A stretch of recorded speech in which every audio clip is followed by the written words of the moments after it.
Sue Maddox here from Maddox Creations, sampling up demonstrator from Melbourne, Australia. Great to be with you again with a little weekly update and a little latest snippets. So almost the end of August, and that means we're just around the corner from the holiday catalogue. A few people have been keen, they've been trying to order already, but it's not quite ready to go. We've got a few more days. So September 5th is when this one starts. And everything will be in the online store then if you've got any little bits and pieces that you liked out of this one. I've got a few sneak peeks and cards made with a few of the things in here today to share with you as well. Don't forget as well, it's the last few days of the bonus days promotion. So if you spend $90, you get a $9 coupon ready to redeem in September with our holiday catalogue. So keep that one in mind too. Remember, if you do get one of those codes emailed, to keep it in a safe place. So you've got that all ready to go next month. Okay, let's get on to some sharing. So the other thing that finishes this month as well that I think I've been showing you every week is the Stitched Seasons framelits and the Blended Seasons bundle. So I've got a couple more cards. I've shown you a few variations of this one. Oh, I'm very bright light there, am I? Let's see if I can get that to work a little bit better, right under the downlights. I don't know if I'm in the best spot. So a few different variations of this that just show off the Share What You Love DSP is the one that I've used this week. And then you just grab out some of the coordinating colours and mix and match and make the same card with a whole bunch of different designs. Here's another one using Rich Razzleberry. I think I had a scrap of some of the pink glimmer paper that I used on that one. The frame is done with the large and the medium of that Stitch Seasons framelits that I keep telling you about. So don't forget, very last chance for these at the end of August. They won't be around after that, so don't be disappointed. If you do want them, make sure you grab them before it goes. One other one that I did, it's amazing, it's funny, I like cards when you do the same one in a few different colour schemes, they come up quite a different look. So I like this one with the black glittery paper as well, and just a little trim of the black, tiny little black matting around there too. So lots of, depending on which colours you use in your background, sort of picks out different colours in the paper and makes it nice and easy to get a nice colour coordinated card. That's what I like about Stampin' Up. I thought I'd show you a Christmas card today as well. If you've been on my blog, you will have seen this one. I just had it on there a couple of days ago. Oh, I can't see the Mary there, but we've got a little Mary up here stamped, and then our Christmas word that I had left over didn't fit on my previous card, so I had to make another one to fit it. These leaves here are once again from that Blended Seasons bundle. That's this one. It's just about to finish. Whoop. Got my going backwards again. And to do these ones, I've just painted it. I've got the new Shimmer paint that's coming up in the holiday catalogue. So there's 4 different colours. I've got 3 of them here. I've used the champagne mist one, which is this one's got a lot of sparkle. It's really glittery. The frost white, it's a nice white one. And the lovely bright copper, that's beautiful. I really love the coppery sheen on this one. So you can do lots of things with them. For this card, I've just used an aqua painter and painted it directly on. So I embossed the image first and then just painted it on. So I've used the copper and the white and the shimmery white, and then a little bit, couple of the bits, I blended a couple of the ones just to get a few different shades for those leaves. There's a much better picture, much clearer on my blog if you're looking for that, maddoxcreations.com. If you'd like a closer look at that card. So we went to be coppery Christmas for that one. All right, another thing coming up in the next catalogue is a new tool. I always love a new tool.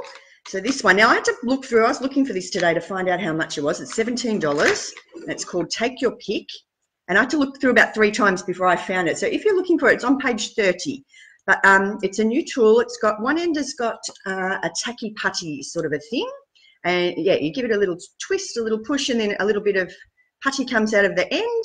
Really handy if you like to add sequins and really light little bits like that onto your card. You can just pick it up, sort of sticks onto the end a little bit and place it around. So a little bit easier than trying to pick it up with fingernails. It comes out, and then you can get refills of that. So these refills sold separately if you run out of the putty. Once your putty stops being a little bit tacky, you just pull that bit off and then squeeze another little bit out, a bit like squeezing out toothpaste. So that's a handy end. It's got a little protective cap. The other end, we've got a little mini spatula at that end, and then that's a double-sided one. So we turn that over, and the other end's got a nice sharp, well, I call it a jabber. What is it? It's a paper piercer. And then there's another alternative thing you can pop in this end. It's got a, what do we call it? A large stylus and a small stylus. So with the little ball ends there, great for scoring and things like that. So quite a handy little tool just to have at your fingertips there, especially if you like to do lots of things with little sequins and things like that. All those little light sort of elements, handy to pick it up. G'day, Marie-Louise. I hope that snow's been treating you well there. Some nice hot chocolates in amongst all the skiing too, I hope. Let's have a little look at what else we've got to share today. Oh, I'm going to show you. Last week I gave you a little sneak peek at a couple of our Brushos things we've been making in class. So we had the our little practice pieces. So I thought I'd show you some of the finished cards this week. If you are coming to class later this week, look away now if you want a surprise, but it is actually one of those classes where everyone's cards turn out differently anyway, so yours won't look exactly like this. Just one of those ones where depending on what colours you use and how much water and things like that, you just get a different look each time. So I'll have those up on the blog a little bit later. You'll be able to see them a little bit more clearly. Here's another one. I love this one. It's got a little bit of the purpley greeny sort of colour in there. And then just add a greeting. I've just embossed the dandelions onto the watercolour card, and then we just sprinkle our Brushos on, give it a little spritz and leave it to dry, and then just plonk it on your card with some matching colours. I like this one too. This is one of my favourites. So I think my first little practice I did, I put a little bit too much navy. Sometimes it's knowing when to stop, isn't it? Sometimes I wish you had an undo button. Sometimes it's like, oh, no, wouldn't mind just taking off one little bit of that one. But anyway, it's a great one to muck around with. Now, all you need for that sort of card, that sort of technique, is your little pack of Brushos. I've popped the little pins in each one, so you only need a tiny little sprinkle. Remember, as I was saying last week, don't open the lid because it'll go everywhere. You only need a tiny, tiny little bit. And then you just need watercolour paper. Comes in packs like this. They're sort of about A5 size. I think it's a little bit bigger. Yep, and a little water spritzer is handy as well, just to spray. So you can either spray beforehand, spray your watercolour paper beforehand and then sprinkle the powder, or you can, I prefer to sprinkle the powder and then give it a spray. It's a bit of a surprise. You see what it ends up like. Okay, let's have a look. Now, we've had a bit of a birthday weekend in our house, so hence the cake I had up before. I wish we had leftovers. We had too many guests, too many family coming to share the cake, so no leftover cake for me for today. But anyway, it was lovely to catch up with lots of family ready for Jack's 12th birthday. I thought I'd show you the tin. So we were getting him this year. He's right into music and computers and combinations of those things. So he wanted...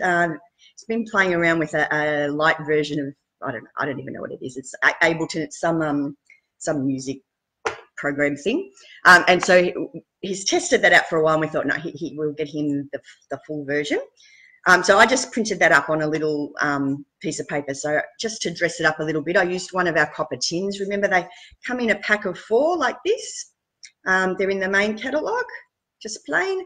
And then they're just nice to decorate. Now, all these products are retired, I think, on this one. I've just grabbed out of my stash in the back cupboard there. But I found some music paper, since it was a bit of a music-themed birthday, and then some sort of coppery washi tape and a few little bits. So really easy to dress these tins up. Only takes 5 minutes and just makes it a bit nice. So inside, I just put some tissue paper and then his little scroll with his voucher. So if you're doing something like that, or putting a little gift card or something in, it's just a nice way to have a little bit extra special looking present. Now, I can't really show you Jack's card too closely because I've snafu'd a few memes and pictures and things off the internet, but I just use the sheet music in the background, just embossed in silver onto a black cardstock, and then lots of music themed bits in there for his birthday, so he thought that was quite funny.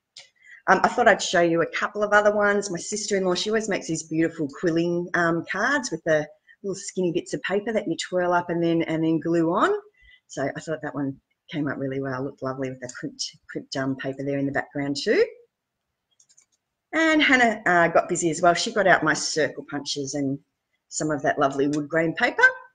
And she's quite into the lettering. She likes to do the nice fancy script. I remember doing that a bit when I was in high school. So I thought she did a good job of that one for Jack as well. Okay. Let me look at my little notes over there. I think that's about everything for this week.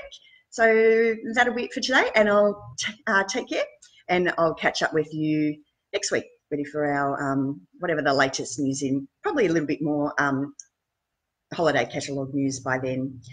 Keep an eye out. We've got the next instalment of our Art with Heart colour creations on my blog on Tuesday night, where we feature a different colour. We're working through them in alphabetical order. I'm a little bit late to the party because I only just started joining in last week on Coastal Cabana. I think this week we're doing crumb cake. So if you'd like to see a few crumb cake creations, head along there. And then on Wednesday night, we've got the Art with Heart, I can't remember what we call it now, Heart of Christmas one. That's right. So every week, Wednesday night, we'll be bringing you a new Christmas card if you'd like to get a little bit of inspiration for getting in early with that Christmas creation. Okay, take care, everyone, and I will see you next week. Thanks for joining in today.